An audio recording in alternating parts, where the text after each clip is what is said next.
പാതി ഭൂമിയുടെയും പാതി ആകാശത്തിൻ്റെയും അവകാശികൾ സ്ത്രീകളാണെന്ന് നൂറ്റാണ്ടുകൾക്ക് മുമ്പ് നടന്ന ഫ്രഞ്ച് വിപ്ലവ കാലത്ത് തന്നെ സ്ത്രീകൾ ഉന്നയിക്കുന്നൊരു വിഷയമായിരുന്നു. എന്നാൽ ഈ ആധുനിക കാലത്ത് പോലും, ഈ കഴിഞ്ഞ സ്വാതന്ത്ര്യ ദിന സന്ദേശത്തിൽ പോലും നമ്മുടെ രാഷ്ട്രപതിയായിട്ടുള്ള ദ്രൗപദി മുർമു പറഞ്ഞത് ഇന്ത്യയിലെ സ്ത്രീകളുടെ സുരക്ഷിതത്വത്തെക്കുറിച്ചാണ്. ഇന്ത്യയിലെ സ്ത്രീകളുടെ സുരക്ഷിതത്വം അപകടത്തിലാണെന്നും ഇന്ത്യയിലെ ജനങ്ങൾ അതിനെതിരെ ഉണർന്ന് പ്രവർത്തിക്കണമെന്ന് അവർ ആഹ്വാനം ചെയ്യുകയുണ്ടായി. നമ്മൾക്കറിയാം, 1947 ഇന്ത്യക്ക് സ്വാതന്ത്ര്യം ലഭിച്ച് നമ്മൾ 78ാം വർഷവും കഴിഞ്ഞിരിക്കുകയാണ്. ഈ കാലഘട്ടത്തിൽ പോലും നമ്മൾക്ക് സ്വന്തമായിട്ട് ഭരണഘടനയുള്ള ഈ രാജ്യത്ത്, പ്രത്യേകിച്ച് സ്ത്രീകളുടെ രക്ഷാകവചം എന്ന് വിശേഷിപ്പിക്കുന്ന ഇന്ത്യൻ ഭരണഘടന, ആ ഭരണഘടനയ്ക്ക് അനുസൃതമായിട്ട് സ്ത്രീകൾക്ക് അവരുടെ സംരക്ഷണത്തിന് അധിഷ്ഠിതമായിട്ടുള്ള നിയമങ്ങൾ, ഇതൊക്കെയുള്ള നമ്മളുടെ രാജ്യത്ത് സ്ത്രീ സുരക്ഷ ഇന്ന് വലിയ ചോദ്യചിഹ്നമായി ഉയർന്നിരിക്കുകയാണ്.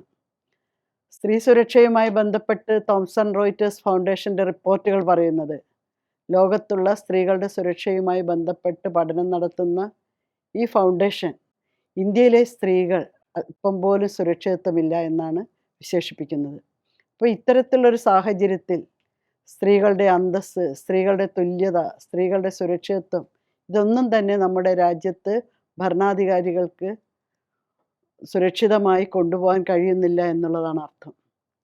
നമ്മുടെ രാജ്യത്തെ സ്ത്രീകളെക്കുറിച്ച് പറയുകയാണെങ്കിൽ, തൊഴിലിടങ്ങളിലെ സ്ത്രീകൾ, എത്രയോ സ്ത്രീകൾ തൊഴിൽ ചെയ്ത് ജീവിക്കുന്നവരാണ്. എന്നാൽ ഇന്ത്യയിലെ സ്ത്രീകൾക്ക് തൊഴിലിടങ്ങളിൽ സുരക്ഷിതമായി ജോലി ചെയ്യാനുള്ള അവസരം നൽകണമെന്ന് ഭരണഘടനയും നിയമങ്ങളും അതുപോലെ തന്നെ പൊതുസമൂഹവും ആഗ്രഹിക്കുന്നുണ്ട്. പക്ഷേ യാഥാർത്ഥ്യം എന്താണ്? ഈ അടുത്ത കാലങ്ങളിലായി വന്നിട്ടുള്ള റിപ്പോർട്ടുകളിലൊക്കെ പറയുന്നത് തൊഴിലിടങ്ങളിൽ പോലും സ്ത്രീ സുരക്ഷിതമല്ല എന്നുള്ളതാണ്. നമുക്കറിയാം, തൊഴിലിടങ്ങളിലെ സ്ത്രീകളുടെ സുരക്ഷിതത്വം ഉറപ്പുവരുത്തുന്ന നിയമം പോഷ് ആക്ട്.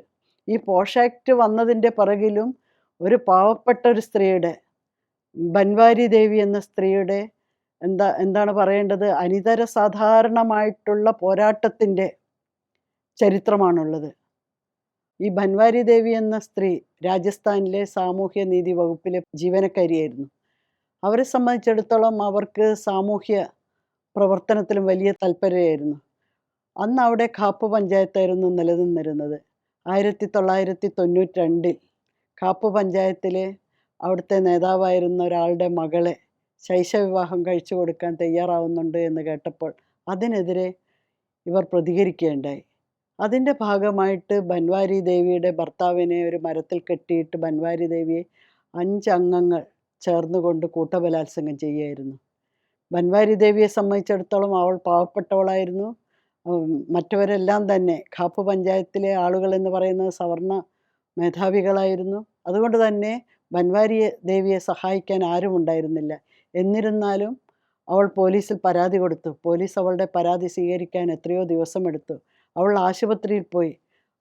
ആശുപത്രിയിൽ പോയെങ്കിലും നമ്മൾക്കറിയാം, ഒരു റേപ്പ് കേസിനെ സംബന്ധിച്ചിടത്തോളം 28 മണിക്കൂറിനുള്ളിൽ പരിശോധന നടത്തിയെങ്കിൽ മാത്രമേ അത്തരം കേസുകൾ മെഡിക്കൽ എവിഡൻസ് കൃത്യമായിട്ടുണ്ടാവുകയുള്ളൂ. എന്നാൽ 56 മണിക്കൂറുകൾക്ക് ശേഷം മാത്രമാണ് ഡോക്ടർ പോലും അവളെ പരിശോധിക്കാൻ തയ്യാറായിട്ടുള്ളത്. അതിനുശേഷം ആ കേസ് കോടതിയിൽ നിന്ന് വളരെ മോശമായ പരാമർശത്തോടു കൂടി, ബൻവാരിക്കെതിരെ വളരെ മോശമായിട്ടുള്ള പരാമർശങ്ങളും അതോടൊപ്പം തന്നെ പ്രതികളായവരെ നല്ലവരാക്കി തീർക്കുന്ന പരാമർശങ്ങളോടും കൂടി അവരെ പ്രതികളെ വെറുതെ വിടുകയായിരുന്നു. എന്നാൽ NFIW അടക്കമുള്ള അതോടൊപ്പം തന്നെ പല സാമൂഹ്യ സംഘടനകളും ഈ വിഷയം ഏറ്റെടുത്തു. വൈശാഖ എന്ന സ്ത്രീകളുടെ കൂട്ടായ്മ ഈ കേസ് സുപ്രീം കോടതിയിൽ ഫയൽ ചെയ്യാൻ തീരുമാനിച്ചു. ആർട്ടിക്കിൾ 32 അനുസരിച്ചായിരുന്നു ഈ കേസ് സുപ്രീം കോടതിയിൽ ഫയൽ ചെയ്തിട്ടുള്ളത്. ആർട്ടിക്കിൾ 32 സംബന്ധിച്ചിടത്തോളം നമ്മൾക്കറിയാം, മൗലികാവകാശങ്ങളുടെ ലംഘനമുണ്ടാകുമ്പോൾ ആ മൗലികാവകാശങ്ങളെല്ലാം തന്നെ നേടിയെടുക്കാൻ വേണ്ടിയിട്ടുള്ള ഒരു വകുപ്പാണ് ആർട്ടിക്കിൾ 32. ഭരണഘടനാ നിർമ്മാതാവായിട്ടുള്ള അംബേദ്കർ പോലും ആ വകുപ്പിന് വിശേഷിപ്പിച്ചിട്ടുള്ളത്, ഈ വകുപ്പ് എന്ന് പറയുന്നത് ആത്മാവും ഹൃദയവുമാണെന്നാണ്. അത്രമാത്രം പ്രധാനപ്പെട്ട ജനങ്ങളുടെ മൗലികാവകാശ ലംഘനത്തിനെതിരെ അത് നേടിയെടുക്കാൻ കോടതിയെ സമീപിക്കാൻ കഴിയുന്ന ഒരു അവകാശമാണത്, മൗലിക അവകാശമാണത്. അതനുസരിച്ച് കോടതിയിൽ പോവുകയും സുപ്രീം കോടതി ഈ കേസ് യഥാർത്ഥ രീതിയിൽ മനസ്സിലാക്കിക്കൊണ്ട് തന്നെ ജസ്റ്റിസ് വർമ്മ ഉൾപ്പെടെയുള്ള 3 ജസ്റ്റിസുമാരെ ഉൾപ്പെടുത്തിക്കൊണ്ട് ഒരു കമ്മിറ്റി രൂപീകരിച്ചു. ആ ജസ്റ്റിസ് വർമ്മ കമ്മിറ്റിയുടെ റിപ്പോർട്ട് അനുസരിച്ച് ഒരു ഗൈഡ് ലൈൻ, വൈശാഖ ഗൈഡ് ലൈൻ എന്നായിരുന്നു അത് അറിയപ്പെട്ടിരുന്നത്, ഗൈഡ് ലൈൻ ഉണ്ടാക്കി തൊഴിലിടങ്ങളിലെ സ്ത്രീകളെ സംരക്ഷിക്കുവാൻ ഏതൊക്കെ രീതിയിൽ പ്രവർത്തിക്കാൻ കഴിയുമെന്ന് ഉറപ്പുവരുത്തുന്ന നിയമങ്ങളായിരുന്നു അത്. അതിനടിസ്ഥാനപ്പെടുത്തി, എന്നാൽ ഏറ്റവും ദുഃഖകരമെന്ന് പറയട്ടെ, ഈ ഗൈഡ് ലൈൻ വന്നു. തൊഴിലിടങ്ങളിൽ കുറഞ്ഞത് 10 സ്ത്രീകളുണ്ടെങ്കിൽ ഇൻറ്റേർണൽ കംപ്ലയിൻറ്റ് കമ്മിറ്റി രൂപീകരിക്കണമെന്ന് കോടതി നിർദ്ദേശിച്ചിട്ടുണ്ട്. ഈ നിർദ്ദേശങ്ങളൊന്നും തൊഴിലിടങ്ങളിൽ ഗൗരവത്തോടെ നടപ്പാക്കിയില്ല എന്നതാണ് വസ്തുത. വൈശാഖ ഗൈഡ് ലൈൻസ് എന്നറിയപ്പെടുന്ന നിർദ്ദേശങ്ങളാണിത്.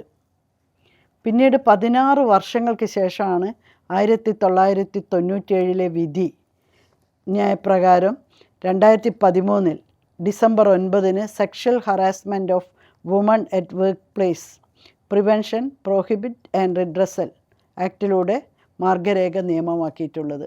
ഇന്ന് ആ നിയമം അനുസരിച്ച് യഥാർത്ഥത്തിൽ 10 സ്ത്രീകൾ ഒരു തൊഴിലിടത്തിൽ ജോലി ചെയ്യുന്നുണ്ടെങ്കിൽ അവിടെ ഇൻറ്റേർണൽ കംപ്ലയിൻറ്റ് കമ്മിറ്റി രൂപീകരിക്കണമെന്നുള്ളതാണ്. പക്ഷേ നമ്മൾക്ക് മനസ്സിലാക്കാൻ കഴിയുന്നത് പല സ്ഥലങ്ങളിലും ഇൻറ്റേർണൽ കംപ്ലയിൻറ്റ് കമ്മിറ്റികൾ രൂപീകരിച്ചിട്ടില്ല എന്നുള്ളതാണ്. ഇത്തരം കമ്മിറ്റികൾ രൂപീകരിച്ചാൽ തീർച്ചയായിട്ടും തൊഴിലിടങ്ങളിലുള്ള സ്ത്രീകൾക്ക് അവർക്കെതിരെ നടക്കുന്ന അതിക്രമങ്ങളായാലും അവർക്കുണ്ടാകുന്ന പ്രയാസങ്ങളായാലും ഈ കംപ്ലയിൻറ്റ് കമ്മിറ്റികൾക്ക് മുന്നിൽ ബോധിപ്പിക്കാൻ കഴിയും. അപ്പോൾ നിർബന്ധമായിട്ടും കേരള മഹിളാ സംഘവും അതുപോലെ തന്നെ NFIW ഒക്കെ തന്നെ നിരന്തരമായി ആവശ്യപ്പെടുന്ന സ്ത്രീ സംഘടനകൾ ആവശ്യപ്പെട്ടുകൊണ്ടിരിക്കുന്നത് ഇത്തരത്തിലുള്ള കമ്മിറ്റികൾ നിലവിൽ വരണമെന്നും ഈ നിയമം കർശനമായിട്ട് നടപ്പിലാക്കണമെന്നുള്ളതാണ്. ഈ നിയമം നടപ്പിലാക്കാത്തതിൻ്റെ ഭാഗമായിട്ടാണ് ഇന്ന് ഇത് ഗവൺമെൻറ് ഉദ്യോഗസ്ഥർക്കാണെങ്കിൽ പ്രൈവറ്റ് കേന്ദ്രങ്ങൾ, അതായത് സ്വകാര്യ മേഖലകളിൽ ജോലി ചെയ്യുന്ന സ്ത്രീകളെ സംബന്ധിച്ചിടത്തോളം വളരെ ഇതിലും വലിയ പ്രയാസങ്ങൾ അവർ അനുഭവിച്ചു കൊണ്ടിരിക്കുകയാണ്. അവർക്കിടയിലുള്ള പീഡന കേസുകളൊക്കെ തന്നെ അവർക്കെതിരായിട്ടുള്ള കേസുകളുടെ കണക്കുകൾ പറയുന്നത് ഇപ്പോൾ 8 ഇരട്ടിയായിട്ട് വർദ്ധിച്ചു കഴിഞ്ഞിരിക്കുന്നു എന്നുള്ളതാണ്. തീർച്ചയായിട്ടും ഇന്ത്യയിലെ സ്ത്രീകളെ സംബന്ധിച്ചിടത്തോളം ചുരുക്കി പറഞ്ഞാൽ ഇത്തരത്തിൽ തൊഴിലിടങ്ങളിലുള്ള സംരക്ഷണമുള്ള നിയമമുണ്ട്. വീടിനകത്തും പുറത്തും സ്ത്രീകൾക്കെതിരായിട്ട് അതിക്രമങ്ങൾ എതിരായിട്ടുള്ള നിയമങ്ങളുണ്ട്. ഭർതൃവീട്ടിൽ വെച്ച് നടക്കുന്നതിനുള്ള അതിക്രമങ്ങൾ നടക്കുന്നതിനെതിരായിട്ടുള്ള നിയമങ്ങളുണ്ട്. ഇങ്ങനെ സ്ത്രീകളുടെ സംരക്ഷണം ഉറപ്പുവരുത്തുന്ന ഒട്ടേറെ നിയമങ്ങൾ നമ്മുടെ രാജ്യത്തുണ്ട്.